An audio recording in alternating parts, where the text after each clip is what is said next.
rages over Fortnite. Bro, when I used to play Fortnite, I used to get so mad. Oh my gosh. Oh, he's mad. He flipped the chair. Oh my gosh.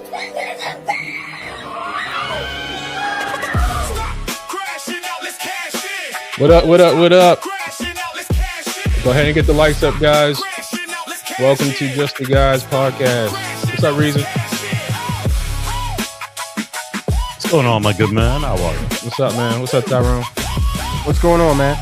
Go ahead and get the likes up, man. Welcome to the show. What's up, CT? Fortnite got you raging through your goals aside. What's going on, man? Controller on the floor, Cool. pride took a ride. I was disappeared, but no dreams are in sight. I'm a Suno producer now. But life's the real fight. You respond in matches, but can't rewind days. You're losing A whole the album mission, for Gen caught Z. in the maze. Let go of They're the making an anger. album for 'em. Pick up your plan. The controller's life now in your hands. Level up, real, start a new quest. Build something bigger, give it your best. Stop watching the screen, start chasing the wind. Life's waiting for you. Time to begin. Next level unlocked when discipline's in. What's up, Kung Fu? $2 super chat. All right, guys, let's get it. Welcome to the show, Kung Fu. Stop crashing out, let's cash in. You're going to crash out, you're going to cash in. Crash out, or cash in. Which one you going to do? You got tools in your pocket, world at your feet, from coding to content, every skill's Did y'all listen to the song your before the voice show? can reach nations, your art can inspire. Don't waste the fuel. You played it when I was in the green room. Yeah, I sent the link. The link to the song is in the chat, guys.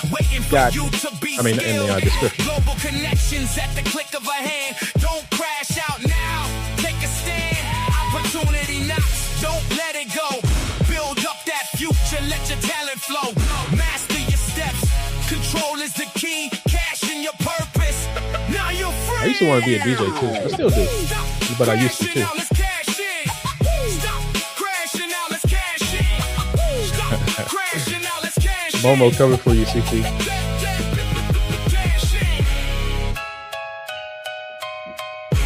Guys, get the likes up. Hit that like button.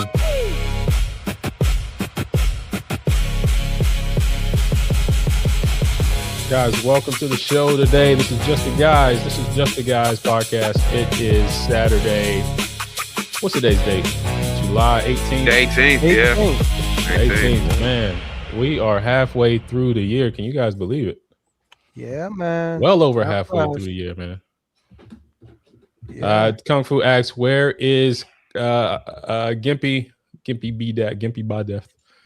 Gimpy death. Gimpy death. He has the do funny flu today. Sorry about that, but he will be rejoining us next week. Shout out to everybody in the chat. Seven Steel, Momo, Kung Fu. We see you guys. Guys, today we are talking about, if you've been following us, we've been going through the Law of Success series, and we're halfway through it. This week's chapter was on self-control. So if you've missed the other episodes, definitely go back and check. And as we've been doing this, the focus become more and more clear for me, because we've been asking the question, do these principles really work in 2026? But then when you think about it, who do they need to work for? And to me, that answer is Gen Z, Gen Alpha, these younger generations. And quite frankly, that's my kids, right? I got a daughter that's 14. I got a son that's 8 years old. So I'm looking to make sure these principles can still work and I can pass something down, to my children, right? And so this is why this is starting to become even more and more important to me. But there's this perception about Gen Z, particularly when you look at what's presented online, in social media, is that Gen Z and Gen Alpha have experienced a serious cognitive decline. And that's often represented by, shortened attention spans. But to me, that could be old age too. But I actually want to challenge that idea. And I want to start with just a story about my son. So my son, at the time, 7 years old, and he came to me. He was laying in the bed and he said, "Dad, I know my name is Giovanni Patterson, but who am I?" And that question really resonated, because this is a 7-year-old kid, and he's asking the question, like, who am I? Right. So again, the perception of Gen Z is that, they're unaware of what's going on. They can't handle these discussions. But again, I tend to challenge that. But then, I responded to them. That's one of the questions that we're all trying to figure out. But it is something that encourages you to be very introspective and look at what's in it, what's within, and that's oftentimes what this experience with going through the Law of Success has done. Now, this same boy who's asking, who am I? He's one that plays Minecraft. He'll get on there, and if he doesn't get his way, he could crash out too, right? And he says it like he says, I'm about to crash out, but I'm like, I'm about to get my belt. But when you think about this, the same young kid, same young man, so introspective, but the perception that I think oftentimes that's prescribed to them is that they don't get it. They're incapable of understanding. But oftentimes, where did that come from? It's come from the parents, right? But again, I believe Gen Z, Gen Alpha, these are the most creative generations that the world has ever seen. And I think they do lack a little bit of guidance. And that's why we're here. That's why these guys, I got the experts, Tyrone, Soldiers of Finance, Reason, the Voice of Reason, and CT, of course, Chaotic Truth Live.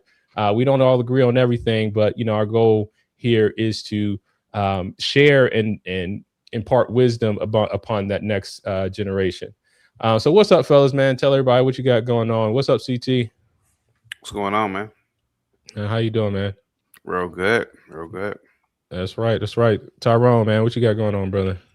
Well, on Soldiers of Finance channel, we have a series that we are in the midst of to help 50 and above folk deal with layoffs, possibly getting back into the job market, or doing their own thing called fractional work, not to be confused with gig work. So we encourage folk to go over to the Soldiers of Finance channel at their leisure. And if you're 50 or older, someone who is, you need to check that series out, because a surprising percentage of people above the age of 50, they get separated from their long-term employment and income. Want to help them deal with that. So that's why he not Unc, he OG, because he old. He old. The Voice of Reason, man. Tell them what you got going on, man. Oh, well, what's going on, you guys? I just currently got back from Massachusetts. I was out there for a week. My younger brother and his fiance met their family. It was a really nice period of time. While we're out there, hit up Cape Cod and saw Josh who hangs out with the Pop and Politics show. It was great. Went out to Cape Cod, met him. Josh, we appreciate you. Thank you. It was awesome. Showed us around the Cape Cod area. Just got back. Because of that, a little bit behind on the Voice of Reason channel. Next, I just recently dropped last week. It was the State of Nevada versus Devin Michaels, if you want to check that one out. But yeah, we're having our new case coming up. Should be dropping tomorrow. I'm going to keep it a secret for you. Check it out tomorrow night on the Voice of Reason. There you go. Everybody got stuff going on, man. And I'm proud of these guys. One thing that if you don't hear, you gotta get around a community of people, and that's one thing I want to encourage everyone listening to this podcast to do is get your core group of people. You got to be around people like-minded that encourage you, that believe in you. I tell these guys all the time, I believe in you, and sometimes you just need to hear that. And quite frankly, this next generation needs to hear that too. But again, this week's lesson was on self-control. And I'm going to teach for a second. I'm really just going to define it. And then we're going to get into our one-on-one conversations. So this week, again, the lessons was self-control, but he didn't really define what self-control is as an individual definition, but really described it as what a person with well-developed self-control does and doesn't do. But he did say this, right? And he's also made this the most important line in the book. At least that's what he said. And I thought it made sense because everything that we've talked about really does surround around thought. So self-control is solely a matter of thought control. Last week we talked about enthusiasm and being hyped, getting yourself being enthused, and the energy that is exuded because of that. Your imagination. What are you thinking about? What are your habits? Are you developing self-confidence? Do you have your mastermind group? Have you developed the chief aim? So all of those are defined or are centered around, controlling your thoughts. So a person with well-developed self-control does not indulge in hatred, envy, jealousy, fear, revenge, or any similar destructive emotion. A person with well-developed self-control does not go into ecstasies or become ungovernably enthusiastic over anything or anybody. The next one, let me get to the next slide. A person with well-developed self-control will not permit himself or to be influenced by the cynic or the pessimist, nor will he permit another person to do his thinking for him. There's a big challenge with that these days, especially with the education system and the way that goes, and we'll talk about it in a moment. A person with well-developed self-control will stimulate his imagination and his enthusiasm until they have produced action, but he will then control that action and not permit it to control him. How many of the kids are really getting, this type of understanding from a lot of parents these days? I mean, a lot of parents even just, just let their kids be, right? And not teach them to have self-control. And, Reason's going to get into that in a little bit here too. A person with well-developed self-control will never under any circumstances slander another person or seek revenge for any cause whatsoever. How many of us struggle with that one? And lastly, a person with self-control will not hate those who do not agree with him. Instead, he will endeavor to understand the reason for their disagreement and profit by it.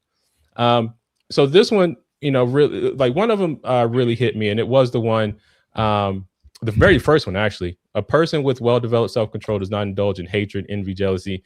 And I had to really evaluate myself. And again, this is one of the benefits of going through this exercise and evaluating, not just to see if it can work for Gen Z, but actually evaluating it for myself. And there was a sentence under that first entry in the self-control, and I had to look at myself in the mirror. I said, self-sacrifice is a commendable quality, but when it is carried to extremes, it also becomes one of the dangerous forms of lack of self-control. Reason, you shaking your head, man. Yeah, man, because I known you a long time, and I know you want to help everybody. Your mindset is everybody needs to win, like everybody. And sometimes it's like, dude, you can only that whole aspect of my cup runneth over. Sometimes you have to make sure that there's something in that cup. And there's sometimes I'm like, dude, I don't need you to burn yourself out. I don't need you because you run hard. I mean, there are times I'm like, how much sleep have you got? You know what I mean? Like yeah. you run hard. So because of that, like that self-sacrifice thing, I mean, so it's really interesting how we can mix that or combine that together. To too much of a good thing is still a bad thing. Yeah. You know what I mean? Yeah. So it's like, yeah, even so if you with how much you give and all that you do, you would have been a great mayor of Baltimore. Baltimore would have been fixed. Like for how much you give and all the things that you do, it's still doing too much of that can still be bad for you, harmful to you. It can cause the consequences and repercussions, lack of sleep. You're not getting the there are times in which you'll probably go 5-10 hours and you're like, have I eaten today? You know what I mean? Just trying to do for others. And sometimes, that can show lack of self-control. Well, one of the areas, I don't mind, sharing, because again, this is part of the growth and the journey that I've been going through. I mean, remember that show Kick CT off, talking about it's too nice, and it's almost like I have been willing to be more. It's almost like I'm willing to be a punching bag for others instead of being, instead of standing up for myself, or and viewing that as a commendable position, right? And it's not, right? You need to stand up for yourself when you need to stand up for yourself. But there are times when you should be self-sacrificing, but at the same time, it's almost like, why am I allowing other people to control me? Right. And that's something, again, that has become evident through going through this process. And again, I encourage everyone else to, to join in or anything like that. But CT, man, have you seen me change any since I kicked you off the show that time? Have you changed any? I wouldn't say you changed any. I mean, I don't know. I mean, you've remained consistent as far as I'm concerned. I mean, as far as being too nice. As far as being too nice, Yeah. I couldn't tell. I mean, I couldn't tell. Okay. Well, I'll say that I'm going to have to disagree with reason. You would have made a terrible mayor of Baltimore, because they would have eaten you alive, because they would have taken your kindness, your generosity, interpreted it as weakness, and do what they do, which is run roughshod over those who are not willing to display a certain element of ruthlessness. You can even say, if I'm being honest, you can even say that may have contributed to myself and Ed Hale not being victorious in the election we just went through. We did get the second highest amount of votes, but second only counts in horseshoes. And one of the things that we decided to do early on was come out of it either way with our integrity intact. Mm-hmm. And in so doing, we refrained from doing certain things with regard to certain people. Maybe we should have, but, the other thing I want to say is, like, a lot of people interpret elected politics as like the exclusive way to inject change into a system. And that is not true. Yeah. That is not true. So I respect you. I admire you. And quite frankly, I don't think the people of Baltimore deserve you. Not as a mayor. No, well, I appreciate that. But it depends on the circle I'm in. I think because my wife does not call me nice at all.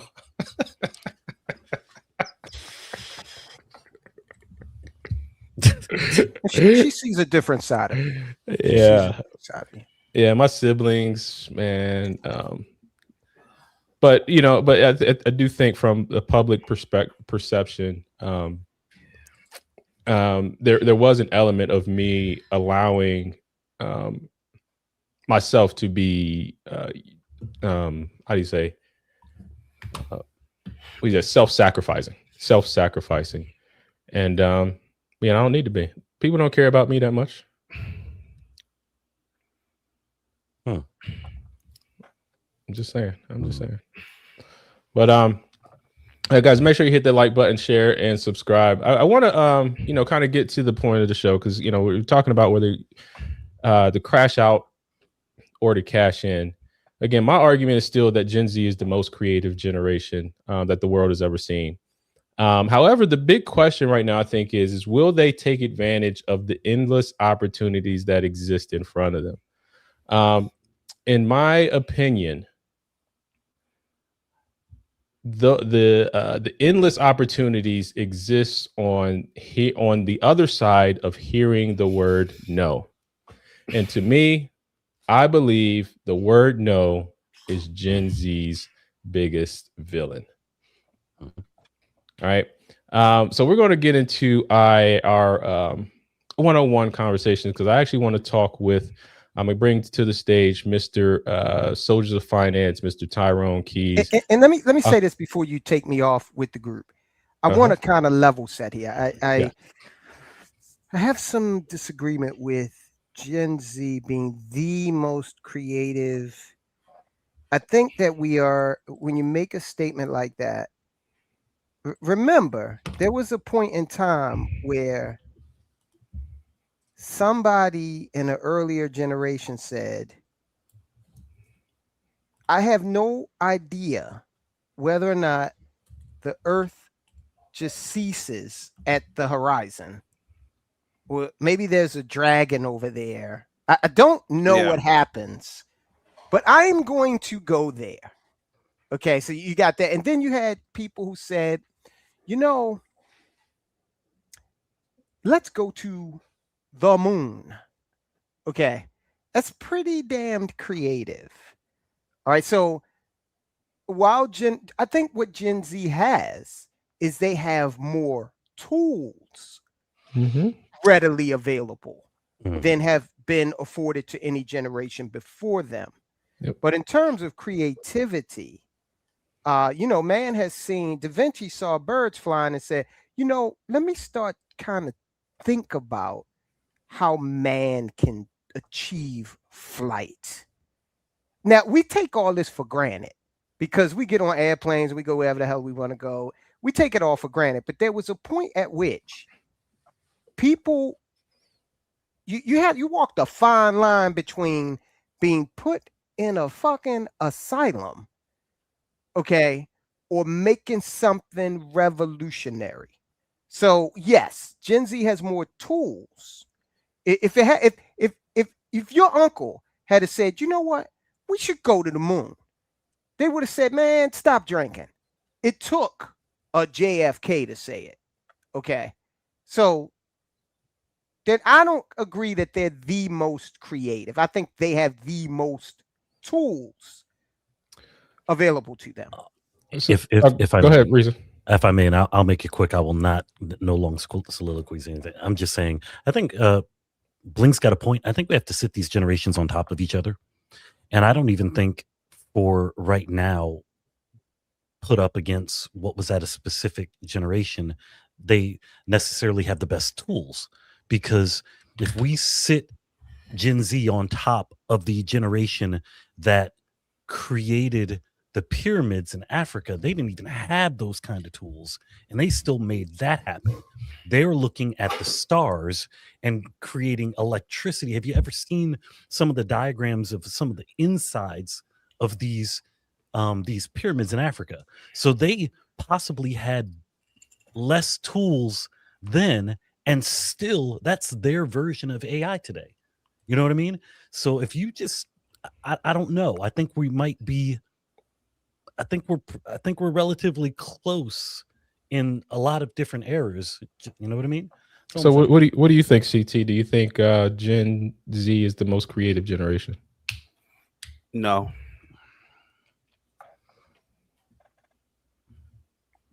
No. He says that's it.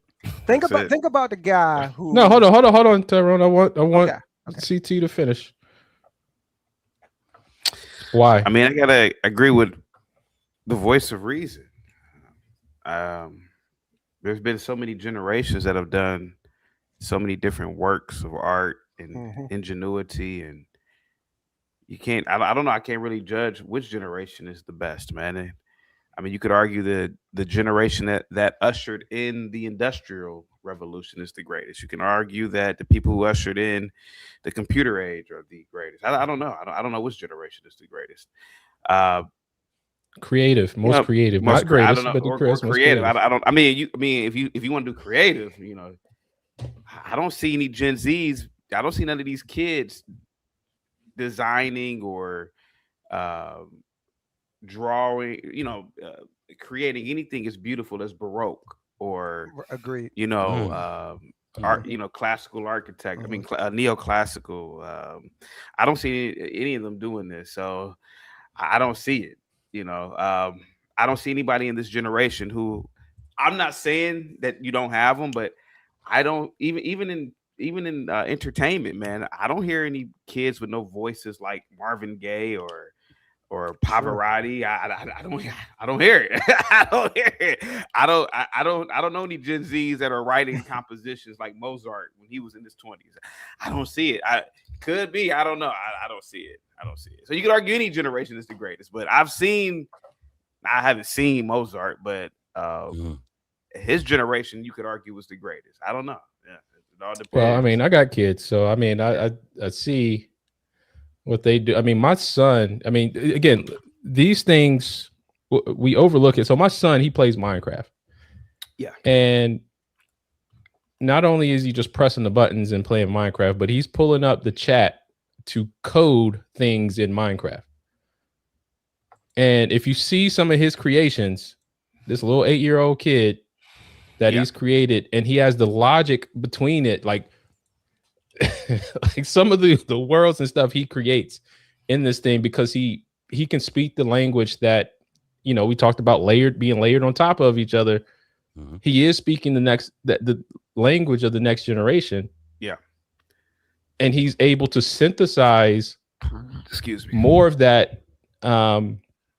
You know, if we're being honest about building on top, he's able to synthesize more of this, you know, what's over here, what's over here, and process that faster than many of us have. And and I think the big fault with parents right now is that we just haven't taught the self-discipline and and hard work part.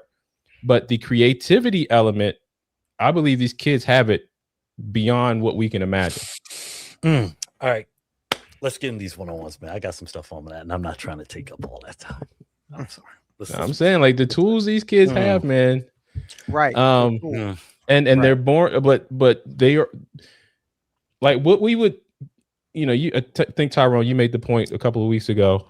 But these kids are born with tools that enable Hollywood level production right there on their phones, and they know how to do it. So like the competition, like what's brilliant is normal for these guys now. But so let me what ask you, used to be considered to be brilliant is normal. So no mooncakes for live right now. So lacking those tools, okay. Yeah. Hang with me on this. Question for you. So in the absence of those tools, using a slide rule and graph paper, we created the Saturn V rocket. Have you ever taken a look at the schematic of this is the most complicated machine in the history of mankind? No Chat GPT. Okay. Not even a Cray supercomputer. Okay. The human brain, for the most part. And then that entire program, the Apollo program, and I talked to Gimpy about this last week, had less computing power than this wafer that I hold in my hand right now. So in the absence of those tools, we were able to do that. Who's more creative? Well, who should be more creative? Shouldn't the next generation be more creative now? I mean, because before the slide rule, before these other things, they did. There you go. They made something more It's not even. It's worse than that. Hey, they can't even sign their own signature because they. Well, all right? So, reason whose child is it then, man? Whose child is it? Again? Whose children are these? These are their parents' children. And you have to understand, there's a group right above us that don't know it either. I mean, because millennials are, but I think it was our group. I'm Gen X. I think it was our group that stopped doing stuff like that. I mean, now can my daughter do cursive at 15? Yes, she can recognize every single character. Do you know why? Because I took this time as a parent to teach her. So, you know, but that's what the deal is. You're 100% right. They are smarter more creative. No, I'm sorry. They're more creative, but that doesn't necessarily mean they're smarter. I didn't say they were smarter. I said they were more No, creative. no. I think hey, I think Gen Z is creative, the most creative. I just think they're misguided, and Yes. that's why we're here. Yeah. All right, so let me get Tyrone. I'm not taking anything away from them now. I just want you to understand that I'm not taking anything away. Good job. Good job, Scrappy. All right, so I want to bring Tyrone to the stage because I want to get this, kind of view from an economic perspective. So let's go ahead and welcome up Soldiers of Finance, Mr. Tyrone Keys. Where's my clap noise? Oh, where's my clap noise? Here we go. Clap. All right, Soldiers of Finance, man. How you doing, man? Good, man. Good. I want to play this clip because Karoline Leavitt was recently had a Fox interview, and she was mentioning the problems with Gen Z, which I tend to agree with. My generation, I hate to say it, Gen Z and those younger than me have been raised with just silver spoons in their mouths, just getting everything handed to them. That's not the values this country was built on. It was built on meritocracy and hard work, pulling up your sleeves, pulling yourself up from your bootstraps, and achieving the American dream. Gross. People were quick to point out that it's not laziness, it's the fact that the economy is not working for them. So the economy is not working for them. The first question is, do you believe that Gen Z is lazy? I do not. I do not. Sure, there are lazy people in every group. So they're going to be lazy people in the Gen Z generation. The economy, as Whoopi Goldberg knows it, is not working for them. Mind you, this is a woman that is sitting in a TV studio doing the old school daytime TV in the era of TikTok, YouTube, that paradigm. So she's behind the 8 ball. I think to an extent Karoline Leavitt is as well, because it is a total misconception to come out and say that a whole generation of folk came up with a silver spoon. And I have shared with you previously, and it's important for people who are older than Gen Z, and those coming along behind them to understand that we are in an era where there is more opportunity. There is, okay? How you go about securing that opportunity, that's the point when it like this little. So let me ask there, right? Because a lot of people have been taught to go to school, get a good education, go get a job. So my question, is it really the economy, or is it the vehicle that most are taught to participate in the economy? Yeah, it's the vehicle that people have been taught to participate in the economy since the Industrial Revolution. Okay. Tradesmen. Okay. Where are your tradesmen these days? All right. I know, believe it or not, I know a blacksmith, a real deal blacksmith. Okay. Good. Okay. And he's an older gentleman, and he has said that he has not been able to find an apprentice. Tailors. Okay. That's another one. So there are professions come and go. Okay. We've been taught to do this 9-to-5 thing. And a large part of that actually has to do with health insurance. That's history for another day. But that paradigm is shifting very, very rapidly away from most people working under that 9-to-5 corporate structure. Okay. When I was in high school, Kay Felmer Stooks, one of my English teachers, I'll never forget this woman, because she told us, she said, you guys are going to work at least 3 different jobs in your career. And hell, man, I did that at one company. Okay. And now I'm, for the past 2 decades, we've been doing our financial services and real estate business. But this is an era where you have to roll with the punches. Right. Okay. You have to LL Cool J is the perfect example. Ice-T to an extent too. You have to constantly reinvent yourself in this day and age. And that goes for everybody, not just Gen Z, but of course they got a longer runway. So they really have to make this, they have to internalize this notion that, hey, you're going to have to not only reinvent yourself, but you're going to have to also adapt to changing technologies. Yeah. Now, wasn't there a time like in America though that more people ran their own business, kind of like it wasn't something like I'm going to go out and go work for someone else. It was I was going to go out and work for myself. And the reason I ask is because it does feel like there's this, I guess, kind of cycle. Like everything goes in cycles. Everything happens in waves. It's kind of like we went through this cycle where you went to work for yourself. Corporations got bigger. You then went to school to go work for someone else.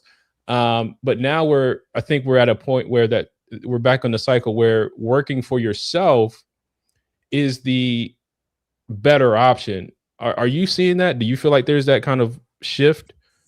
I will say this. It is a fact that in terms of the 4 asset classes, commodities, real estate, paper, which includes insurance policies, stocks, bonds, and your own business, the one with the highest potential return is your own business. Okay. Annually, you're looking at revenues of, for a well-run business in a competitive field, you're looking at revenue growth of like 20% a year. Okay. That's by far the best return. So in keeping with this mindset that you will have to constantly evolve, I believe that people need to approach it just like they approached, I'm going to go out and get a job. There needs to be a component in there now that says, I'm going to also set up something that I own, okay, and that I can use, at a flexible level. So yeah, I might work a 9 to 5 for 5 years, but I still have this going on, and then I'll transition out of that and do that, for a longer period of time. That's what's going to have to be done. People are going to have to get more comfortable with doing like what people did. Take the blacksmith, for example. Yeah. The blacksmith was in the town. He hung a shingle and people came to him and, got work done. Okay. Yeah. So, yeah, we're going to have to kind of return to that. So now a big reason why people don't shift into entrepreneurship is surrounding the idea of rejection, though, like fear of rejection. So at least that's from what I see. Like, again, most people, and this probably maybe how it happened from generation to generation, why you see parenting the way it is now is because, hey, you were told to go get a good job because you were afraid of hearing the word, and you kind of been conditioned to not hear the word no yourself, or that rejection. So that's been passed down to the next generation. But what does it take to be an entrepreneur? Like, what does someone have to do? How comfortable with the word no do you think Gen Z needs to get? Yeah, there is the thing, in the classroom setting, in America, we adhere to the Prussian model of public schooling. So there's kind of a stigma attached to being wrong. Okay. There's like a rejection thing, and people internalize and they start to fear that. Okay. Yeah. I don't have that. I would tell people to think about it in 2 ways. First of all, 100 years from now, no one will remember who rejected you for a sale or for whatever. Okay. Take a larger look at it and then think about the potential of if someone says yes. I'm going to tell you a real quick personal story. My philosophy has always been this, and you can speak to any one of my friends. They will substantiate this. I have always had a beautiful woman as my girlfriend or date. Always. Ever since I started dating. Why? Because I run by a simple philosophy. I let them tell me no. I don't assume the no. Oh, I remember my boys in high school. Okay. You can't date her. Sure, I can. Well, let me see you go over there and, get her to go out with you now. And I told him, I can't do it now because I don't have any resources. But given enough time, I could do it. Sure enough. Okay.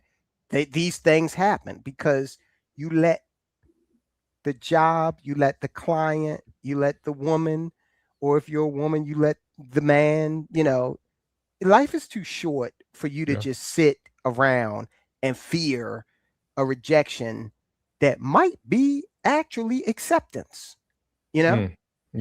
So I never thought any woman was too beautiful. I never thought any opportunity was too rich. Okay. I just don't think that way. I want you to respond to this comment because I thought it was pretty interesting because it was responding to a comment that you made. The one with the highest return potential is your own biz. What if you suck at biz? Operative word, potential.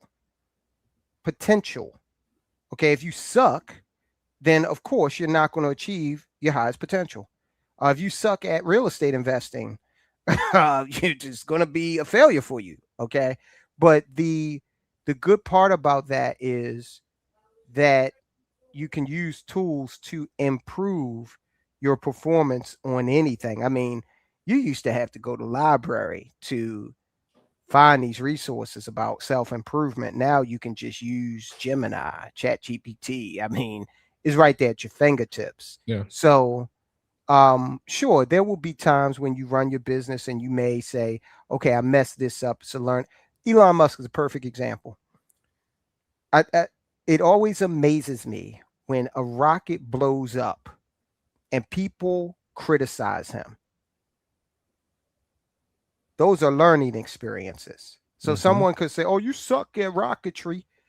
But now he has collected so much data on what not to do that the man is literally catching rockets out of thin air.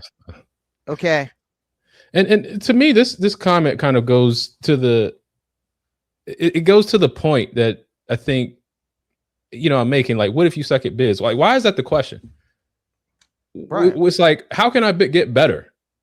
Like, yeah, you might suck the first time. Like, just think about a kid trying to learn to walk. How many kids were professionals the first time they tried it? Right. Even as adults, some of them still stumble, People run their life like that. People run their life like, okay, if you apply the same logic to when you learned how to walk, then you would be crawling everywhere. Right. Because you would say, oh, I failed at it. It's not for me. Let me just crawl. It does, but I think that goes to the conditioning that and you mentioned it just a moment ago, having to be right in classroom, fearing that getting the wrong answer, and then it's led to this yes sir, yes master kind of like approach to life. So now instead of tapping into your God-given ability, right, you go and sell your life to Mr. Corporation, dreading it every day. Yep. You go in there, not making enough money, and this generation, but I think Gen Z has this opportunity to, well, I think the economy is set up and the way America is set up is that we're getting back to that entrepreneurial era where you have to work for yourself, because a lot of corporations, the playing field has been leveled in many respects, right? Instead of corporations have access to just the best tools, you now have access to the best tools, right? You can make a movie production on your phone now. Right. And it also levels the playing field in another sense, because colleges and corporations, to me, they've been in cahoots for a long time. You don't need a 4-year degree to work at Home Depot. You do not. Okay. Anytime Elon Musk will say, look, you can work for Tesla or SpaceX, you don't need a degree. You do need to prove you could do the work. Okay. So no, Home Depot, Verizon, Ford, no. It might be helpful, but there has been this requirement that you have this piece of paper before you can even apply. Okay. Mm-hmm. And I think corporations have gotten too big for their britches in that sense, because you're saying that you got to go out here and spend $80,000 before you can apply for this job. And that's Right. bullshit. Okay. So now I have had plenty of jobs that I really did enjoy. Okay. I've had jobs working for the man that I enjoyed. But I do think, just to land the plane, there should be a component of entrepreneurialism in there. Just in case you need to pivot at some point. Because one thing that is not guaranteed to you is your job. Yeah. Again, welcome to Just the Guys. Today we're talking about cashing out or cashing in or crashing out, in Gen Z, facing not being able to handle the word no, rejection, and quite frankly, a lot of us not able to handle that. But it's all built on the principle of self-control. We're covering Law of Success in week 8, and we're in week 8 of that series. Go ahead and hit that like button, share, and subscribe. So I have next coming to the stage, Mr. CT himself. He's coming up, and I see he's streaming on your channel too, man. Yeah. So shout out to the stream.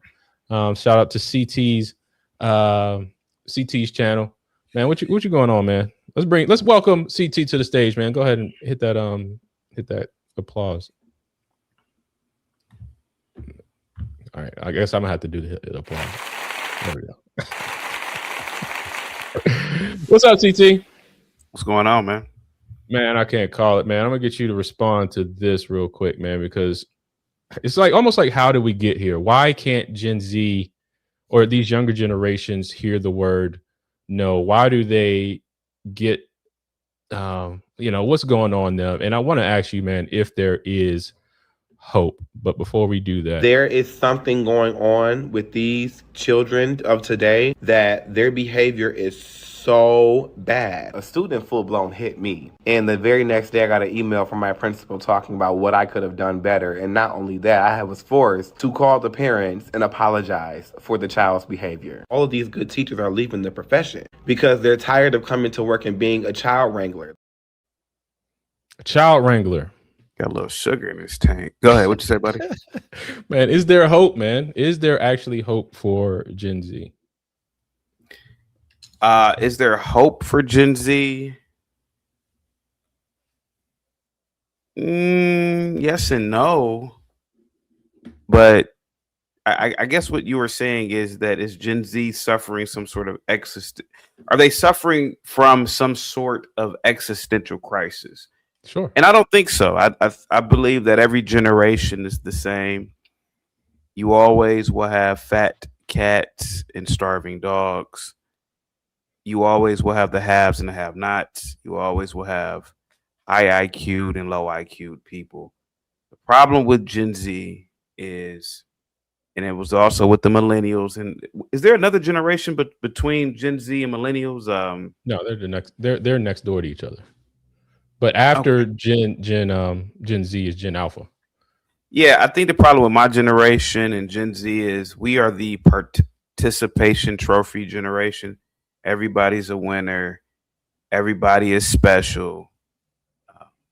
Everybody is equal. And we're not. We are not, as human beings, equal. And I think that's one of the biggest problems with what I see with Gen Z. And this guy, this teacher, he is calling something out that I saw when I was a kid 30 years ago. It's not that these teachers aren't bad. Right. It's just that a lot of these kids shouldn't be in these schools, to be honest with you. It's a waste of resources. It's a waste of time. A lot of these kids should be in the fields working, or being prepared or pushed toward some sort of labor work, So when you have, at what age should that occur, in your opinion? So I don't quite know, because now we're dibbling and dabbling into some sort of, I guess, an ethical question here, right? because I guess somebody can argue, well, a kid can change at 15, 16, but you pretty much know when you have a dummy in front of you. And, you know, you can pretty much gauge if a kid is, you know, kind of, you know, not really in, you know, you can pretty much gauge when a kid, you know, when he's not, you know, when a kid's not going to be a damn astrophysicist, right? Which virtually most people aren't. Medical doctors, astrophysicists. So maybe 11, 12, there should be rigorous tests to move kids forward into school, right? And obviously, you know, higher education should be more abstract. Mhm. You know, obviously, if a kid is good at mathematics, if a kid is good at science, you want to keep those kids purring along. But just like what Tyrone said, you don't need a goddamn degree. Most people that I know with degrees, they end up working at, you know, Home Depots, driving Uber, substitute teaching, yada yada yada, the whole gambit. It's a major waste. You don't need a degree for that shit. So, but isn't that what's going on effectively now? You know, maybe they're not swinging a sickle and hammer right now, but I mean, they're in the fields by being babysat all day. And then, because when you think about it, what jobs are really open? Well, particularly, he's the guy here. He's more or less the guy with the sugar in his tank. He's more or less talking about black kids, right? And look at, I was on a panel last night, and it was a panel full of Bamas. And I gotta find the video. I gotta find the page, but it's a panel full of Bamas. You Bamas know, as in outside of DC, or Bama's just the deep South. You know, it sounds like they have a banjo in their mouth. I ain't got, you know. And I made a girl cry last night, and I didn't feel bad at all, because for the first time in a very long time, I felt like I'm helping this girl. This girl was talking about the same question. Well, how can we help these kids? And I said, ma'am, you don't, the best way to help these kids is don't lie to them. You know, don't lie to them. Don't pretend like these kids are going to, you know, be cancer research doctors, or they're not. They're dumb. They're dumb. And the girl was from Alabama, thick accent. She started crying. And she started crying and said that she was studying to be a lawyer, and she was doing this. And I said, sweetheart, you're not studying to be a lawyer. Now the girl got to cursing me out, using MF for here and there. You're not. You don't even. I'm actually married to an actual lawyer. And I've been around lawyers. I don't hear it in you. And you are trying to pretend to be something that you just can't be. You're a sharecropper. And then she started crying. And I think I helped that girl out. I think I helped her out last night, because, you know, nobody is telling people the truth anymore. And I think we need to be told the truth. This girl's a sharecropper. Most of these kids are dumb. And Tariq Nasheed and so many other people made videos about me years ago when I said this. And I said, well, if they're not dumb, how come your kids don't go to these very same schools with all these supposedly smart kids? How come your kids go to schools that start with the word saint? How come your kids don't go to these public inner city stupid ass schools? It's a waste, man. Most of these kids should be prepared to go into, like, for example, young girls. A lot of these girls should be prepared to go into the domestic field, cleaning, cooking. You know, why is it that these Mexicans come over here and they corner the market on the things that at one point black women were 95% of? Yeah. Why is that? You know, when the cleaners come in, they're Hispanic. Why aren't y'all cornering the market on that? Oh, I want to be a corporate lawyer. No, you watch the stupid movie. You think you want to be one, but you can't. What are you talking? Yeah, go ahead. So I mean, so you're talking about you know, people competing for, you know, jobs again. I mean, they're trying to be competitive use their skills for jobs. What about entrepreneurship, right? Is there hope for this generation in without entrepreneurship? Yes, without a doubt, man. With remote work, and let me jump in because what I think what a lot of people will hear you saying is that you're putting down the generation. I am. Right? I am. So you're not building up at all. There's nothing to build up. Everything has already been built. Everything's already been built. I mean, you got to think about it, Giovanni. Everything's already been built. My fraternity brother, he says it all the time. Unless you develop warp travel, going faster than the speed. What is there to build? You don't have to build. You can build for your family. Like there's economic, and let's just say your mini kingdom or your mini enclave or whatever. You can buy property and you can build for your own family. Are those opportunities still there? I'm not saying the next revolution in technology. Without a doubt, those opportunities will always be there. And entrepreneurship is the best thing to do for people who shouldn't be in college or higher. For example, man, the young lady I was talking to last night, I said, "Why aren't you cleaning? You're not gonna be an attorney, corporate attorney with that goddamn accent. You think that all you got to do is go to the top 10 law firms in the country. You think you're about to be what do they call it? A rainmaker. You think your black ass with that thick ass accent about to be a rainmaker? Are you crazy? The rain. You familiar with a rainmaker, right? No. Somebody who it's an attorney who brings in a massive amount of money. Oh, okay. I'm like, you think that you're gonna have your Bama ass accent doing mergers and acquisitions? Are you crazy? And so the reality is that a lot of these girls or a lot of these students that he's talking about, they should be pushed to do things. Here goes the thing, man. Let's just focus on black, because he's more or less talking about black students. Hey, black boy, why don't your black ass start what do they call it? A curb appeal. You ever heard of curb appeal? Mm-hmm. Yeah, curb appeal. Why don't your black ass? We're gonna teach you communication. We're gonna teach you how to talk to people and get on the phones.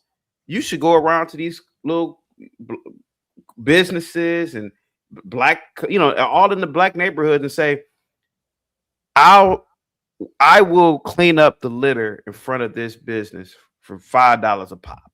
Just $5.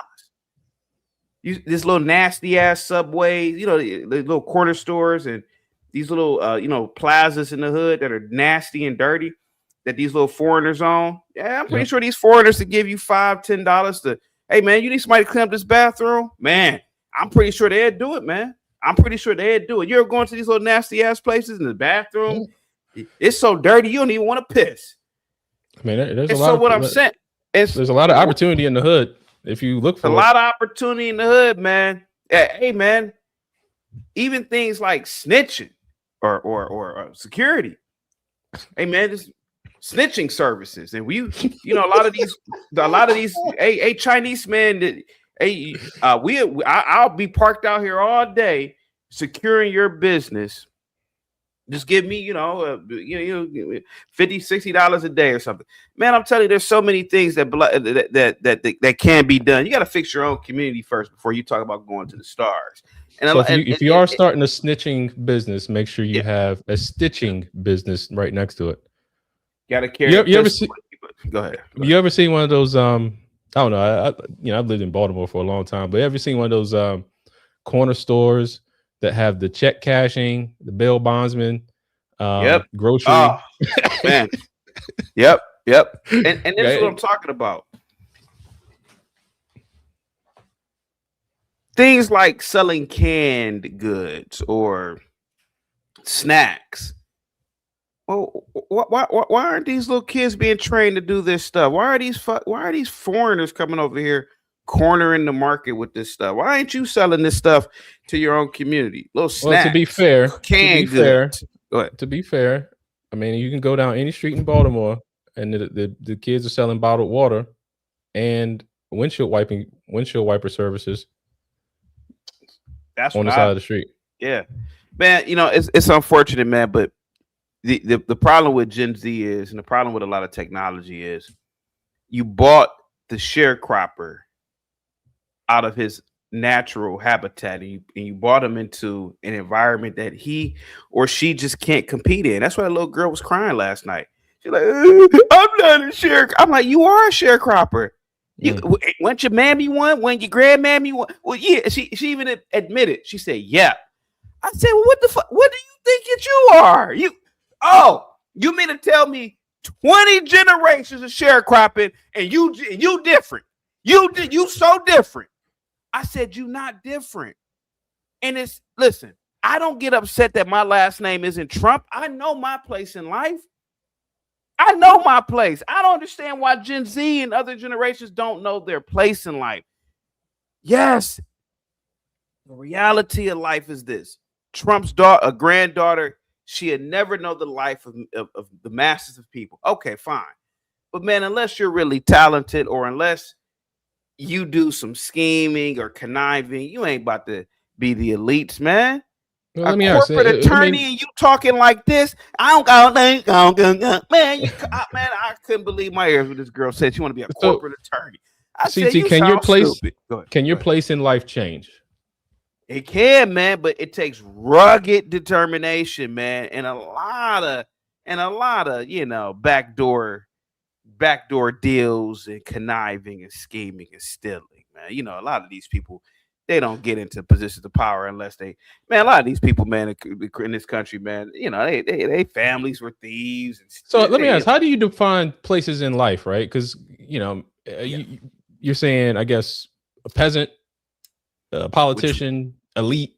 Like, what are your stages of life that you're referring to? Because in my opinion, what I'm referring to is just like, I just want to be able to provide for my family, provide a hope that my son can build something for his family in the future, not necessarily be the next elite, not necessarily be the next Bill Gates, but if that happens, it happens. But hard work, have your values, be a person of good character. So what are your stages?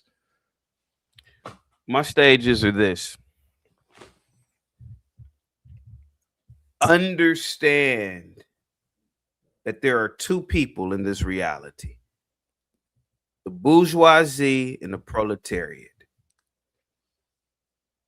The proletariat in the Western Hemisphere has been given rights. The proletariat in the Western Hemisphere has been given a voice. But never forget, you are still the proletariat. You are still the peasant. Politician or not, entrepreneur or not, you are still the peasant. Man, there's nothing wrong, again, with striving to own a home, own a car. That's simple stuff. But when you are shooting for the stars and you have a 90 IQ, stop. Just be satisfied with those trinkets, because no other time in human history could the proletariat or the peasant could he ever attain these things. So just be happy with the fact that, man, I could get up today and I can go here and I can try to get 5 or 10 customers here with this curb appeal business. But so let me ask. But don't lie to. But stop lying to kids and saying that they're gonna be. Oh man, you're gonna solve the grand unification of the universe. No, they're not. They're not gonna do that. So what is a peasant compared to who? We're all peasants. Compared to who? Elon Musk.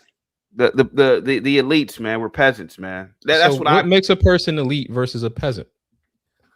Man, the idea that these people can control the means of production. They can hire and fire thousands of people. They can sway elections. They can buy elections. They can assassinate or okay, I'll be very careful with this one. They can manipulate events in other governments for their own benefit, whatever their benefit is.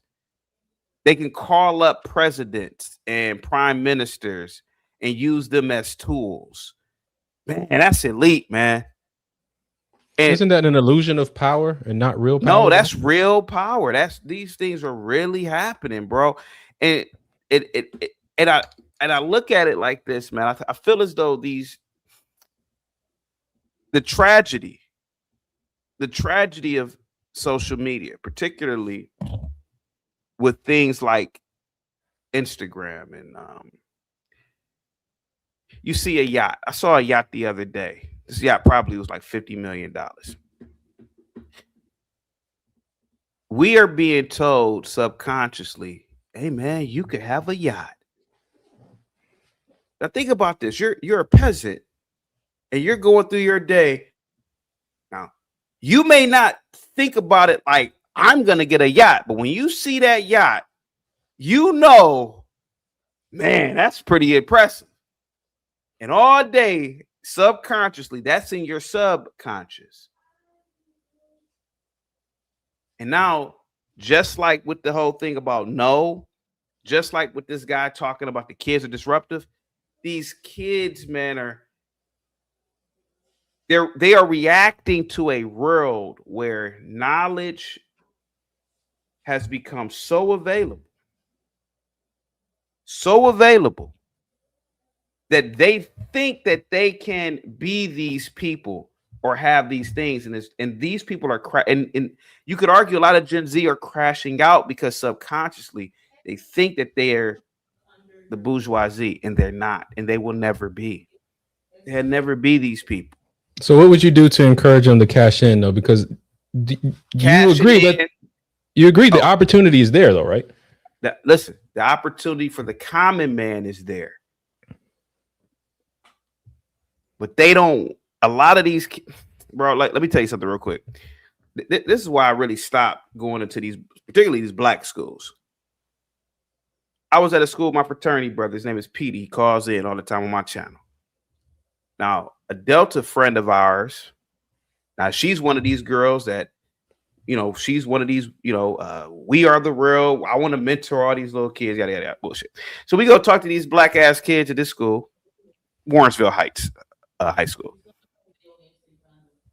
Man, I'm up in there taking it all seriously.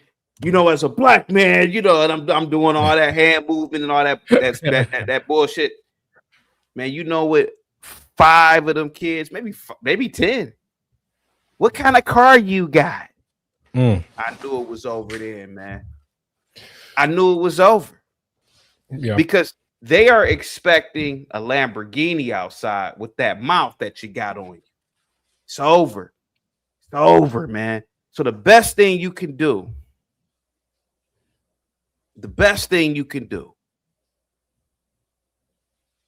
like I did last night, tell people the truth.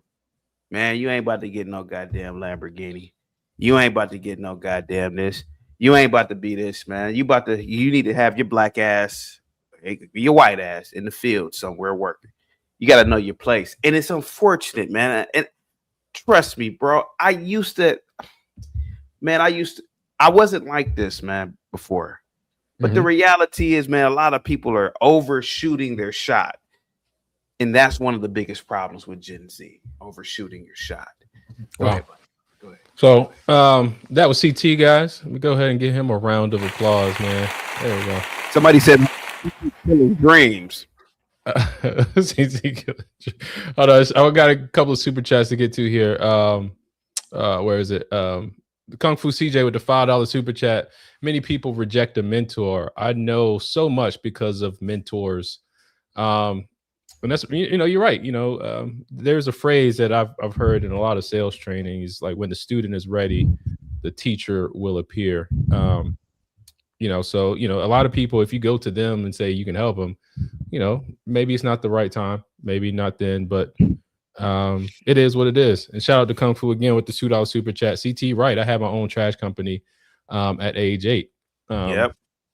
So yeah, I mean, just going out and doing what's in front of you to do, and that's one thing, man. I do think we have to remind Gen Z of just go out and do what's in front of you to do. Yes, we do have access to the tools. Yes, you are creative, but go out and use your hands. They say what the kids say: touch grass. Go touch some grass, and go outside, play with some chickens. That's what I tell my son. Go play, go play with the chickens. All right, guys, make sure you hit that like button, share, and subscribe to Just the Guys podcast. Shout out to CT for sharing on his stream.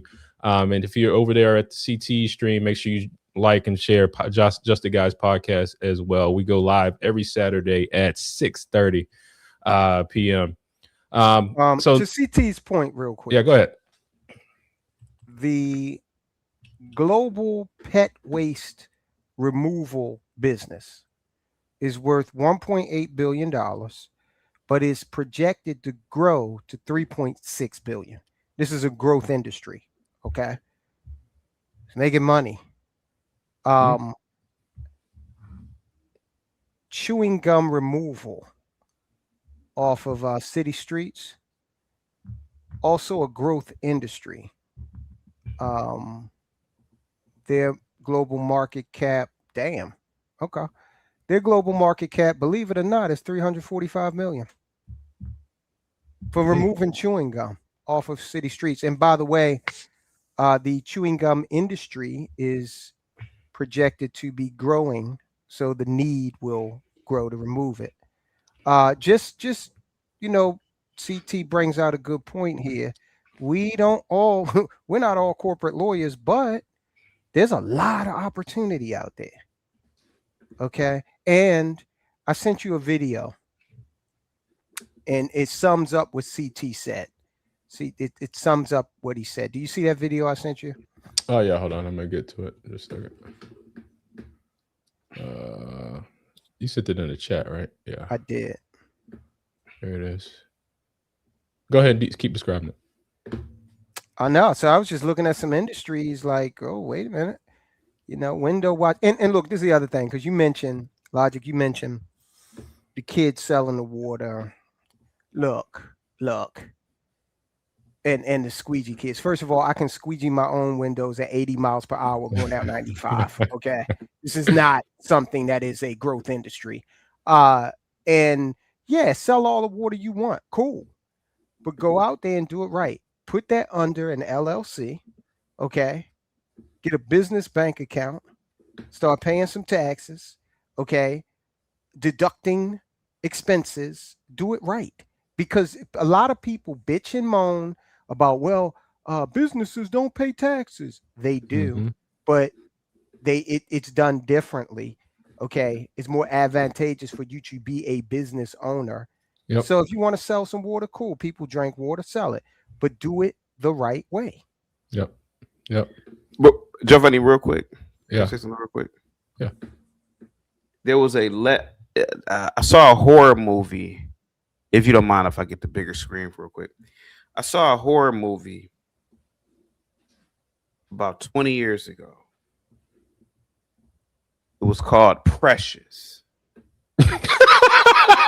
Hear me out, and I'm not even trolling. Oh no! This may sound a tad bit crazy, but I know Tyrone to get me on this one. Now, I was in college and I was a smarty-arty and I was somewhat of a liberal. And Precious' mother said, "Take your ass to the welfare." I said, man, that's a horrible thing to say to a kid. Man, now that I'm older, I would tell some kids, take your ass to the welfare. Because a lot of it, that's probably your only hope. A lot of these Gen Zs may need to go to the welfare. And I get it. I know Tyrone, Voice of Reason, Logic, you guys are hard-working Negroes.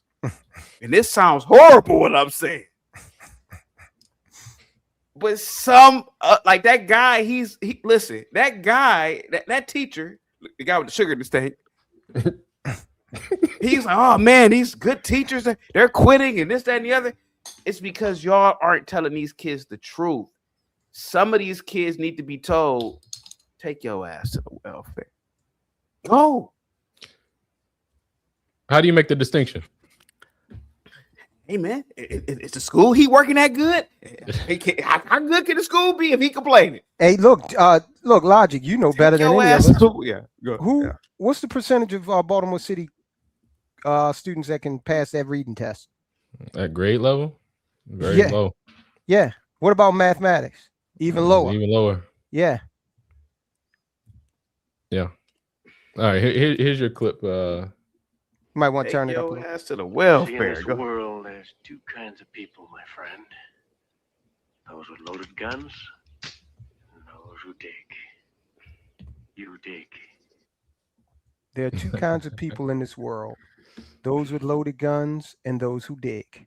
Yep. Essentially what Chaotic was saying, you know, there is, and look, the hierarchy, we feel a lot better about it because we can go on a vacation. Back in the day when you had the feudal lord and the peasant was just a peasant. They could not go and do anything that would elevate them or even give them the perception of elevation. Okay.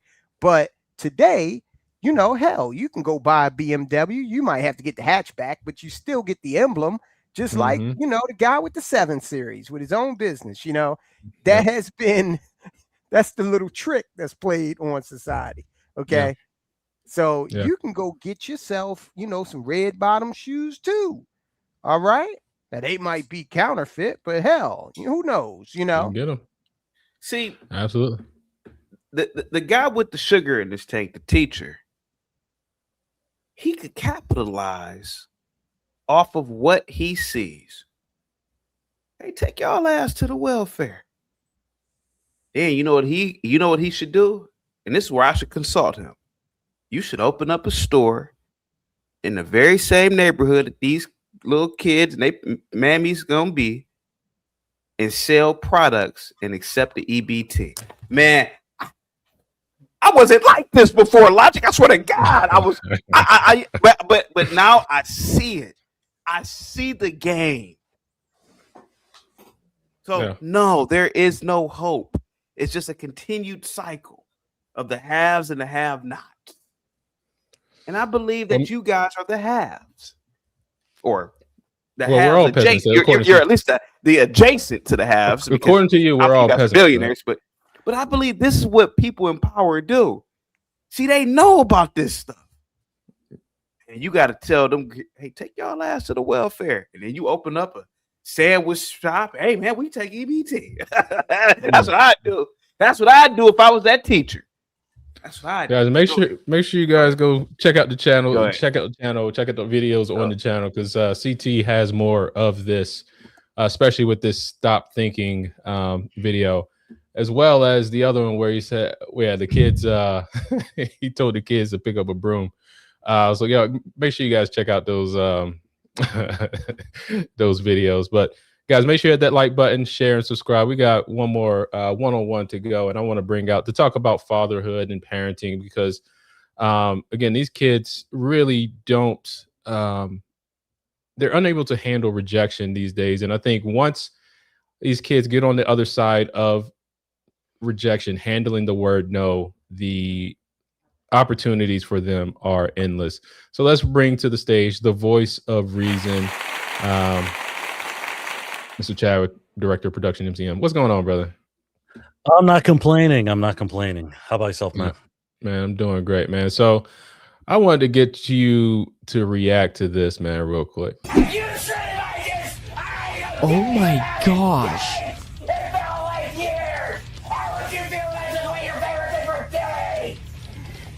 We're gonna get milk. Bill, we're gonna go out and get milk. So parenting seems to have changed in 2026, where now Bill is being forced to go get milk because his son is complaining about not being able to play GTA 5, man. How do you respond to that, man? Well, I had my response earlier, but you know what? I decided to be a little more reasonable about it. My thought process is very simple. So we understand that imagination comes before self-control, right? We pretty much get that. Yep. Okay. We understand that, you know, this kid that I saw right here seems like what happened was when he was younger, because this aspect of imagination doesn't start at that age. It starts when they're younger. And it seems like when they were younger, they just did not have a lot of control in the aspect of where they were imagining, and that lack of self-control in growing through that controlled environment wasn't there. So that's the results of it. This kid just had absolutely no control in the aspect of his imagination when he was younger, and the results of that is this. So that's where we're at now. So I mean, has parenting changed at all? Because like, we got to put this on the parents at this point, because we again, a lot of pressure and a lot of blame is put on GZ. They're I mean, again, they're called lazy. They're called you know, they don't have it. The educational scores are lower. But at what point do we say, yo, the parenting was terrible? About I couldn't really tell because it was a little bit blurred. How old do you think that kid was? Yeah, I don't know. Probably was it 14? 14? I thought maybe a little younger than that. That's 100% the parents' fault. I mean, you can't blame. Okay, it's a boy, fine. And I know in how schools are today, they expect the boys to act like girls. And when they act like boys, they put them on ADHD medication and all of that good stuff. Boys are supposed to be a little more aggressive to an extent. We are. It's in our nature. But what happened here was it seemed like they just decided to let him go off on the rails. Now, when you and I were younger, they had this thing called Get the Switch. Yeah. You're from South Carolina, right? Bro. I'm from South Carolina, Kentucky, bro. How many times did you have to do Oh my God, bro. And the problem is where we lived, there was this big side. I mean, my grandmother made us plait them together and put rubber bands on each end. And then, I mean, that's what. Oh, yeah, to build your own weapon. Yo, absolutely. It was a choose your own adventure of punishment. That's what it was. And we got that was the first Minecraft. No, but you remember in the last 20 years, and 40, so 25. Yeah, in the last 20 years, we had a situation in which I was living, is still in Jersey at the time, in which a young lady, child, called the police on her parents, and that whole thing changed the aspect of what punishment was. Now, I mean, and which is why I pulled our daughter out and she homeschooled and all of that. We were going to these conscious discipline school nights. What the hell is that? What is that? You know, in which your kids can talk about how they feel about where their emotions are taking. My daughter came in and said, Dad, you know, my teacher had a moment. So they gave her a specialty timeout in which she was able to walk out of the classroom, get her emotions together. And that's where we're at right now. So it's like, so the aspect of discipline or lack thereof, because what's happening today, quite frankly, you can't necessarily call discipline, and you and I have talked about it before, the aspect of them saying that spanking children when they were younger caused them to be more violent when they were old. I don't necessarily agree with that, but you're right, sir. That is a parenting problem. Remember when your parents would hand you the phone, you tell them that you're gonna call DSS or Department of I grew up in South Carolina, so it was called DSS. Do you remember they say you call DSS on you? My mom would hand you the phone. Yeah, my Because mother I was didn't try that. also My sister would try this. I learned a lot from my sister growing up. No, I get that because my mother was very clear on that.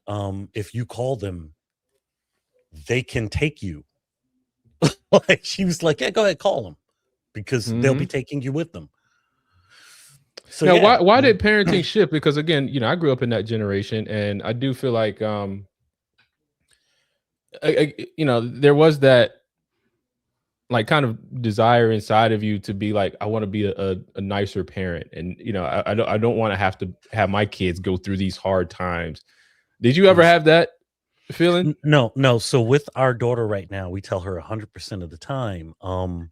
And I am, and sometimes I have to tell myself, like, am I being too hard? Because I tell her often, I love you, but I'm your parent. I'm not your friend. Mm-hmm. So, I mean, and also being a man love and woman love, dad love and mom love look very different. I said often, dad love sometimes looks like abuse. But if we are not the ones to sit here when the child falls over and over and over again, and mommy's like, oh my goodness, pick them up, it'll be okay, oh my goodness, pick them up, we'll just be like, stop falling. You know how to walk. You know what I mean? I mean, you've walked to school every day. Wait a minute. Why are you messing Wasn't that a No all these Fugazi words? clip? You know how to read. Say again? Wasn't that a No Fugazi clip? I think What's that? he was talking about the parent love and father's love, when the girl had responded like I forgot what she said, but forget I I have brought it no up. clue. What I do know is I have been told by you on multiple occasions for years that you're well ahead of your time. And some of the stuff that I've been talking about in the parenting aspect years ago, they just coming up with now. So I don't know. Who's No Fugazi? You don't know New Fugazi podcast? What does it look like? Oh my gosh, I'm not gonna sit here and describe it to you, but That's all right. No, but you know what it is? It's the whole aspect of, and you said it, the whole no aspect of it, or the lack of being, or whatever we need to learn is on the other side of no. Mhm. And I truly believe you are absolutely right. The issue is that, like, I think we have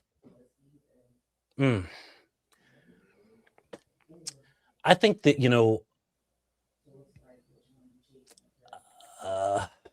our kids, we do have to think about the aspect of our kids as well. Okay, we can't 100% say it's us.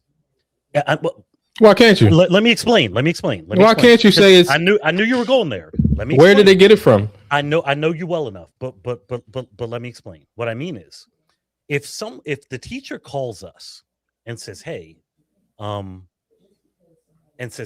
your child did this," you know what? The majority of the time, you hear a lot of parents say, "No, this is not my child. My child would never do that kind of stuff." That happens a lot. We have parents that do not understand the aspect of holding their children accountable. So what I mean by that is sometimes it's actually our kids. Okay. That aspect of it. And we also have to take into consideration that these kids are going to grow up to leave. If you know for a fact that you are 100% doing your job, then if you're 100% doing your job, there's got to be a point in which you have to start taking into consideration the fact that your kids are a specific way. Like they are.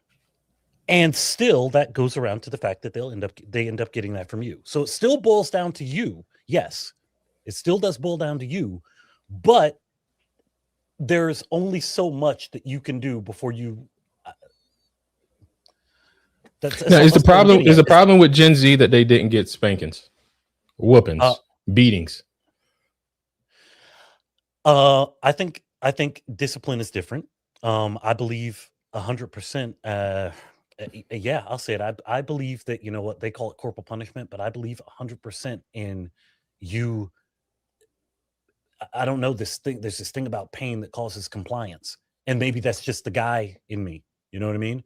But yeah, I believe that our children are where they are today because they're the pain is gone.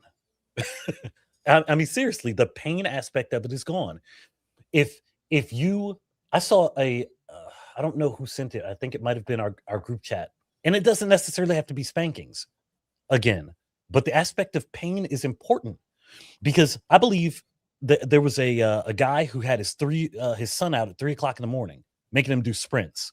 Oh yeah, I saw that. Yeah, there you go. And he was like, "No, you know what? I'd rather do this to you now at 3 o'clock in the morning and have the police do it to you later." He's not sitting his son down and saying, "Why do you believe that this happened? Why do you believe that you acted this way?" He was like, "No, dude, be responsible. You acted this way, and this is what's going to happen because of it." That's how you handle situations. You don't have to beat kids out of what they did to us, bro, when we were younger. I swear they were taking their anger out on us. I believe that's how parents were back then. But I believe that if you're not doing something, so you're saying that is what led to the nice parenting age. Then you're saying because parents would beat the crap out of the kids in the previous generation, that led to the parents now not beating saying, "I don't want to do that to my kids," so it led to the other extreme. No, I think I get what you're saying, but I think what caused that other extreme again is that child about 20 years ago that made that phone call, that made that court case happen, that we're now putting parents disciplining their children was now seen as child abuse. This case happened like 20 years ago. It changed the whole thought of what parenting was. What discipline was. That's what caused that. Some child decided to say, I can, and it wasn't, I guarantee you it wasn't Gen X. It was probably a millennial. No, I'm not going through this anymore. That is what happened. And now it's something completely different. Well, look, man, I had to check myself on this, man, because this is, again, I want my kids to be the best versions of themselves that they can be, right? And I understand that comes through what I can teach them, what I can show them. But that's going to have, its limits. But at the same time, there's the Bible verse, train up a child in the way they should go. And when they get older, they won't depart from it. I agree. So there is a responsibility for me to do the best I can. I can only do what I know. But at the same time, I do have to check myself on the fact that, am I allowing my son to crash out? Right? Am I not providing the discipline? Because again, I had those thoughts, and my parents were tough, and they were tough with the older two, me and my sister. Then the younger two, my younger sister and my younger brother, like their parenting style completely changed. So I do have to evaluate and self reflect on what I'm bringing as a parent, because there have been times I've been too lenient, and there are times I'm too mean. But that also reflects in the public. Like, how does my son, my son was a terrorist in school this year. Wow. I shouldn't say that, but he was a tough cookie to handle, and that's partially my fault. And what that has to do with your self-control on both ends of that, on the front end and the back end of that. And we also have a group of children today that don't understand the concept of being told no, and when you're told yes all the time, you get this mindset that loses the ability to deal with conflict, right? Yeah. Okay. So you actually need that part later in life to help you deal with specific situations having to do with work and interaction with people. And don't get me started about conflict resolution. Also, I mean, that's like a really, really, really big part of it. The whole aspect of self-control. How? Because what? If you're told yes all the time, you don't really deal with any conflict. And you have a lot of people that just go along with you all the time. And it creates an aspect of, and this is what I was going to talk about earlier. I didn't get to it, and I only have a few minutes left. But arrested development, that aspect of it, dealing with the whole thing having to do with self-control. Dude, we've gotten to a point in which we have gone along and said yes, like this kid right here, so much, right? We have agreed, and our lack of parenting and all of that good stuff for so long that now we have kids that have pretty much gotten to a point in which their mind stops growing. Mm-hmm. Like, you know what I mean? I think it's called, there's a term for it. It's called like they peaked at this time. Yeah. You know, and that's what's happening with these kids. These kids are dealing with parents that aren't able to discipline them properly. So they're not raising them the way that they can. And the last little bit of control that they have, which is high school, it's like their brain shuts off. And then they get out into society stuck dealing with being unable to deal with that aspect of anything else. So what's the solution? What's the solution though? What's the solution to that? Parent better. Like actually The parent better. What does that mean? That's what I was getting into. I was getting like for real, you have to take the opportunity to be in your kids' lives. Like I'm talking to the point in which it seems like they're out and my daughter just said this the other night, Dad, I don't want it to be so like I'm out on a date and I look over and you're sitting there. Well, no, sometimes that's what you kind of have to be. You have to get to a point in which you're telling your kids again, you only dwell here. If you're going to be in this house, these are my rules. You are going to have to listen to these rules and all of that good stuff. But that also means that you have to have an aspect of self-control as a parent to be able to create and stick with these rules. And that along with that comes delayed gratification and you being able to say, you know what, I can't do now as a parent what I want to do because I have to focus on my children. Yeah. And be all right with that. Yeah. All right. There you go. There you have it. That is reason, guys. Go ahead and play the where's the claps? Oh, I'm sorry. I'm not doing my production because I was in. Thank you. Make sure you hit that like button, share, and subscribe to Just the Guys podcast. So, guys, again, this chapter on self-control, man. I believe Gen Z has the opportunity to cash out. I mean, I don't know why I keep saying that. Gen Z has the opportunity to cash in rather than crash out, and I really want to see them succeed. And my goal, I believe my mission is to be a help and inspiration to the next generation. Of course, that next generation includes my kids. So I want my kids to succeed. I want their peers to be successful. And if there's a little seed I can plant that maybe sparks a little bit of change in their lives, I wish to do that. Now, I do want to close with this. And this really is just how to process no. Because again, I believe success really lies on the other side of being able to handle no and rejection. Now, I got to give a shout out to my son. My son is a master at this. He doesn't hear the word no. Like he'll keep asking you. He'll keep, and I admire that, and I encourage him to keep doing it. But the first thing is don't take it personally. It's not you. It's just a no. The second thing, no often means not right now. And this comes up a lot, it's particularly in sales, or if you're going out and get a job, or if you're really trying to achieve something, professionally for your life. It's just, you got to go through your numbers, and often means not right now. And another word I like to use is next one. So NO, next one.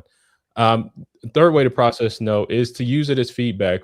Tyrone, Soldiers of Finance, mentioned this early. How can you learn from this? What's the lesson in that no? And the fourth thing is actually to get more of them, because the more no's you get, the less each one stings, right? The more you're able to hear the word no and hear the rejection, the less power it has over you. And the last thing is don't dwell on it. And this is why it's important to really kind of go back to, the chief aim in building your confidence, is because when you revisit your purpose, you can't dwell on it, right? No doesn't mean your dreams are a failure. You shouldn't achieve your goals. No is just a feedback that you can receive to move on. And so I encourage everyone to process those no's and stay encouraged. And if you don't hear from anybody, I believe in you, right? If you don't hear from anyone else, I believe in you. You can connect with me. I'm on Instagram. I think I put the thing in the link in the chat. Yeah, let's keep building. But guys, closing thoughts, man. Anything you got to say is self-control still relevant in 2026, or is this outdated information? Tyrone. No. Self-control will always be relevant, especially as long as they have a central booking facility in every city. Okay, so yeah, self-control is vital. And I do want to, and this might lead us into another conversation next week, but where is your evidence that Gen Z is not doing phenomenally? Because I just see a lot on Twitter. And it's Twitter. Okay. I don't know statistically, but we can find it. We can do some research on that. That's anecdotal evidence. But I can probably gather as much competing evidence to show that there are members of Gen Z who are taking the tools available to them and making some serious lemonade out of lemons. Right on. All right, Voice of Reason, man. Still relevant, needs updating. Absolutely. I believe it's relevant. I believe that the pushback is important. And, if you don't have any of that, you have a mind that's pretty much running around in an controlled environment. I think you need it. I think self-control will always be important. 100 years from now, Right on. CT, man. Still relevant, outdated, and closing thoughts. No, still relevant. Some of the greatest men in history practiced self-control. Nikola Tesla, for example. I think who invented calculus? Newton. No. Was it Newton? Copernicus? Newton? No. You're right. Newton invented calculus. Al-Zawahiri invented algebra. Yeah. See how smart these guys are? Yeah, I mean, self-control, particularly for a man, it leads to being hyper focused. So yeah, definitely. And the reason why me and CT vibe on a lot of this stuff is because we're on an extended away mission and we have lost our communicator to get back up to the Enterprise and get the hell off of this planet. Yeah. So sucks, but here we are. And neither one of y'all had kids, man. So that's the problem. No. Huh? That's it. No. No, I'm telling you. I'm telling you, people, for those that don't want to have kids, cool, more power to you. But I'm telling you, and for those that don't want to be married, cool, more power to you. But what I'm telling you is those two things are the hardest, but the most incredible things you can ever do in your life. And you will get sheer joy and excitement out of it if done the right way. There we have it. Yeah, definitely the purpose, man. That's why I ain't no peasant. The greatest trick that modern capitalism has played is making you believe you are not a peasant. Hey man, I don't look, man. I don't get my identity from capitalism, socialism. You can go and Democratic purchase a porterhouse steak like the kings of old used to eat instead of porridge. And so, you feel great about yourself. See that ain't you should. So that's not what it's about though. It's made in the image of the Creator, and that's what I keep it about. That's true too, but there are systems. What you mean? No, it ain't no true too. That's it. No, that is true too. There are multiple truths that operate simultaneously in this world, and whether you like it or not, you live by all of them. Well, like I said, I don't subscribe to the labels men have given. At least I'm. Of course you working. do. Well, listen, hold on. At least I'm working to. Hold on. Let me finish. At least I'm working to break that chain, right? because I think that is a false reality that we do subscribe to, is if when we get our identity from someone else, then that limits our own potential. Now, there are systems, set up, that allow the world to function, but what to say, heaven and earth can pass away. Right. You should not internalize a title. You should not make that a part of your ego. But at the same time, that title can be conferred upon you. And you have many titles. You have father, husband, whatever it is that your job title is, investor. I just am. But you might have been mayor. And you wouldn't have got out in front of the war memorial and say, hey, I am just am. You would have said, I'm Mayor Giovanni Patterson, Baltimore City's X number mayor. That would have been your title. It doesn't matter what I'm doing there. It's just like who am I? I'm just am. The same question my son was asking me that he was so introspective on, that I talked about at the beginning of the show. He asked me, who am I? And what did you say to him? I said, you're just you. You're a child of God. That's it. Well, wouldn't it be nice to let him determine who he is? Well, that's I referred him and said, you will find this. You will continue to ask this question, son. And that controlled environment's important. And guess what, son? You might never answer that question. You may go through. Listen. Here's the thing. I shared that with him too. Mm-hmm. But that's the thing. You just are. You're not. And then that's the problem. I think we get. And I'm not trying to go into another show, but I think that's the problem. Is that, and I think you were alluding to it, is that that father label, we put too much stock in that. That employee label, we put too much stock in that. I just am. Like, even my name Giovanni, that was given to me. So you're getting real esoteric. Yeah, it's really esoteric. No, but that's where you're going with this.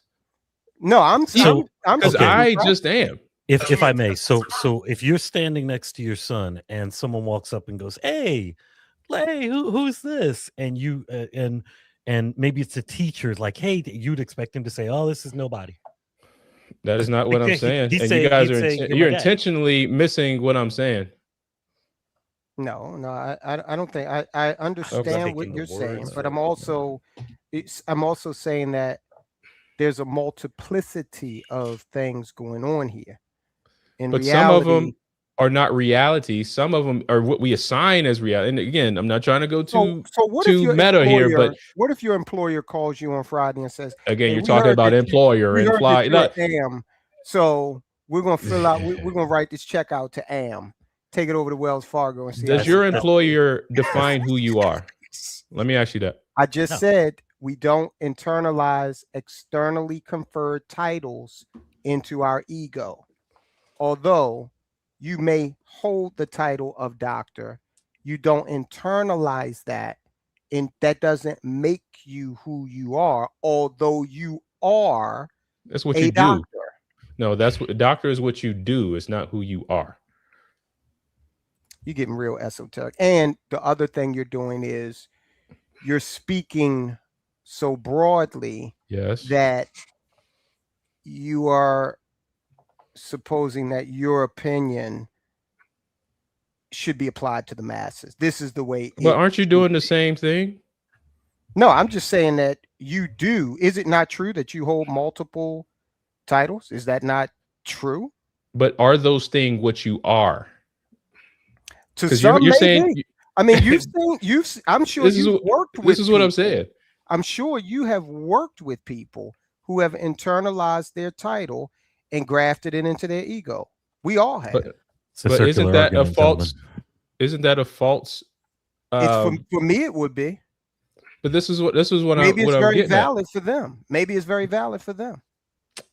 This is what I'm getting at. Like we as a habit of human nature, we assign ourselves a false identity. Would you agree with that?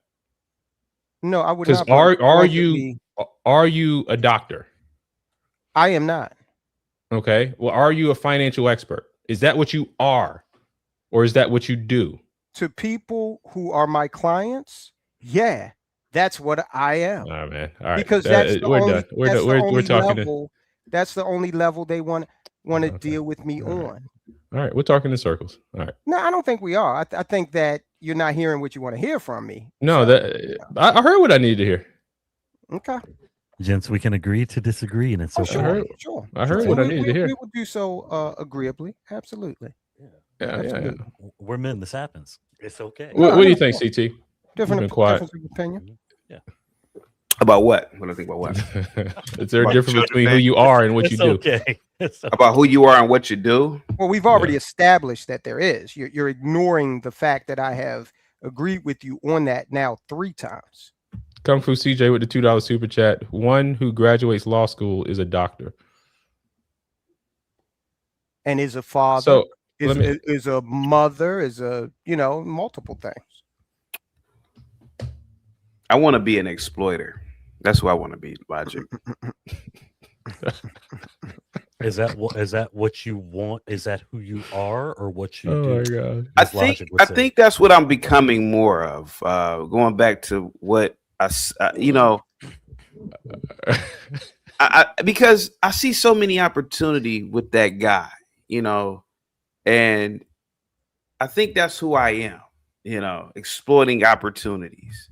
And I think I've been keeping that in the closet for so many years, but lately, man, it's just coming out, man. I'm coming out the closet, man. Pause. That's who I think I am. I don't think I'm this smarty arty college. No, I think I am an exploiter. Okay, and so he can be that, right? Logic. He can be that. That's what he can do. That's not who he is. I think that's what I am. And that's what I am. Him saying that means he is the writer of that book. Everything anyone else thinks about that is their perspective. Yeah, I mean, why not? Morbid obesity, right? That's a big thing in America, particularly amongst the black people. Why is KFC and Popeyes making money off of what I should be making money off? I say, buy all the fried chicken you want, motherfucker. I think I am an exploiter, Logic. I think I want to start exploiting people, man. Was that your chief aim? Yeah. Oh shit, yeah. Oh, did you write it down? Is that what KFC is? It's not KFC doing it? Ain't they exploiting people? No, did you write it down? I should write it down. I should. I should. Alcohol. Shit, motherfucker, drink all the day, man. Drink till you fall out there. All right, guys, we getting out of here. We get out. Guys, make sure you like, share, subscribe. Just the Guys podcast. And remember, only monkeys litter. We out. Peace. Have a good one, guys.